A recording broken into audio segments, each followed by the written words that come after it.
घमंडी सास और जॉब करने वाली मॉडर्न बहू। ये कहानी एक ऐसे परिवार की है जहां पुरानी सोच और नई सोच के बीच टकराव होता है। एक और सास है जो परंपराओं और घर की जिम्मेदारियों को ही बहू का असली कर्तव्य मानती है, और दूसरी ओर बहू है जो पढ़ी लिखी, आत्मनिर्भर और नौकरी करने वाली आधुनिक सोच की लड़की है। यही सोच का अंतर कहानी को आगे बढ़ाता है और अंत में एक महत्वपूर्ण संदेश देकर खत्म होता है। एक परिवार का परिचय। शहर के एक मध्यम वर्गीय परिवार में शारदा देवी अपने बेटे रोहित के साथ रहती थी। रोहित एक प्राइवेट कंपनी में काम करता था। शारदा देवी स्वभाव से थोड़ी घमंडी और परंपरावादी थी। उनका मानना था कि घर की बहू का मुख्य काम रसोई संभालना, घर साफ रखना और परिवार की सेवा करना है। रोहित की शादी नीलम से हुई। नीलम एक पढ़ी लिखी, समझदार और आत्मनिर्भर लड़की थी। वो एक मल्टीनेशनल कंपनी में अच्छी पोस्ट पर नौकरी करती थी। शादी से पहले ही उसने साफ कह दिया था कि वह शादी के बाद भी नौकरी जारी रखेगी। रोहित ने यह बात अपनी मां को समझाई थी, लेकिन शारदा देवी मन से इसे स्वीकार नहीं कर पाई थी। 2. नई बहू का आगमन। शादी के बाद जब नीलम घर आई तो शुरू के कुछ दिन सब कुछ ठीक रहा। नीलम सुबह जल्दी उठती, सास के साथ रसोई में हाथ बटाती और फिर ऑफिस के लिए निकल जाती। वह कोशिश करती कि घर और ऑफिस दोनों को अच्छे से संभाले, लेकिन धीरे धीरे शारदा देवी को ये बात खटकने लगी कि उनकी बहू रोज सुबह तैयार होकर ऑफिस जाती है। उन्हें लगता कि मोहल्ले में लोग बातें बनाते होंगे कि देखो, बहू घर का काम छोड़कर नौकरी करने जाती है। 3. ताने और तनाव। एक दिन जब नीलम ऑफिस से थोड़ी देर से लौटी तो शारदा देवी ने ताना मारते हुए कहा, हमारे जमाने में बहुएं घर से बाहर कदम भी नहीं रखती थीं। आजकल की बहुएं तो बस नौकरी और पैसे को ही सब कुछ समझती हैं। नीलम चुप रही। उसने सोचा कि समय के साथ सास का मन बदल जाएगा, लेकिन रोज रोज के तानों ने उसका मन तोड़ना शुरू कर दिया। वो ऑफिस में भी परेशान रहने लगी। रात को रोहित ने नीलम की उदासी देखी तो पूछा। नीलम ने सब कुछ बता दिया। रोहित ने मां को समझाने की कोशिश की कि समय बदल गया है और आजकल बहुएं भी घर की आर्थिक जिम्मेदारी निभाती हैं। लेकिन शारदा देवी ने साफ कह दिया कि उन्हें नौकरी करने वाली बहू पसंद नहीं। 4.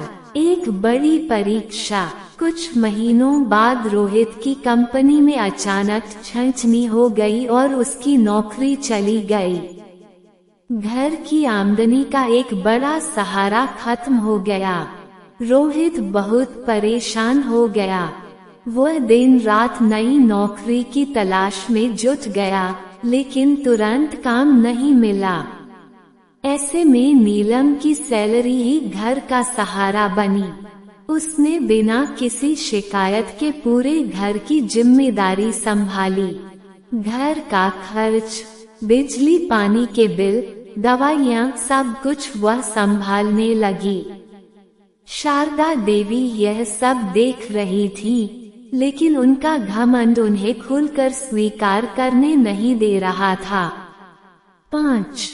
सास की तबीयत खराब। एक दिन अचानक शारदा देवी की तबीयत बहुत खराब हो गई। उन्हें अस्पताल ले जाना पड़ा। डॉक्टर ने बताया कि तुरंत ऑपरेशन करना पड़ेगा, जिसके लिए काफी पैसे की जरूरत थी। रोहित परेशान था। क्योंकि उसके पास इतने पैसे नहीं थे। ऐसे में नीलम ने बिना देर किए अपनी बचत और कुछ गहने बेचकर पैसे का इंतजाम किया। ऑपरेशन सफल रहा और शारदा देवी की जान बच गई। अस्पताल के बिस्तर पर लेटी शारदा देवी सब कुछ सोच रही थी। उन्हें एहसास हुआ कि जिस बहू को वह मॉडर्न कहकर ताने देती थी, वही आज उनके लिए सबसे बड़ा सहारा बनी। 6. परिवर्तन की शुरुआत। घर लौटने के बाद शारदा देवी का व्यवहार बदलने लगा। उन्होंने पहली बार नीलम को पास बिठाकर कहा, बेटी, मैंने तुम्हें गलत समझा। मुझे लगा था कि नौकरी करने वाली बहू घर को महत्व नहीं देती, लेकिन तुमने साबित कर दिया कि तुम इस घर की असली लक्ष्मी हो। नीलम की आंखों में आंसू आ गए। उसने सास के पैर छुए और कहा, माँ, मैं हमेशा इस घर को अपना घर समझती हूँ। नौकरी करना मेरे लिए सिर्फ अपने सपनों को पूरा करना नहीं, बल्कि घर की जिम्मेदारी निभाना भी है। 7. समाज के लिए संदेश। इस घटना के बाद शारदा देवी ने मोहल्ले की महिलाओं के सामने भी अपनी सोच बदली।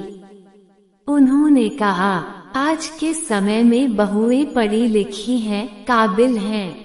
अगर वे नौकरी करती हैं तो इसमें बुराई नहीं, बल्कि परिवार की मजबूती है। धीरे धीरे उनका घमंड पूरी तरह खत्म हो गया और घर में खुशी लौट आई।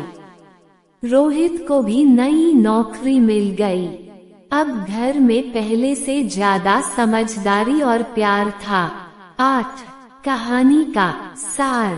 ये कहानी हमें सिखाती है कि समय के साथ सोच बदलना जरूरी है।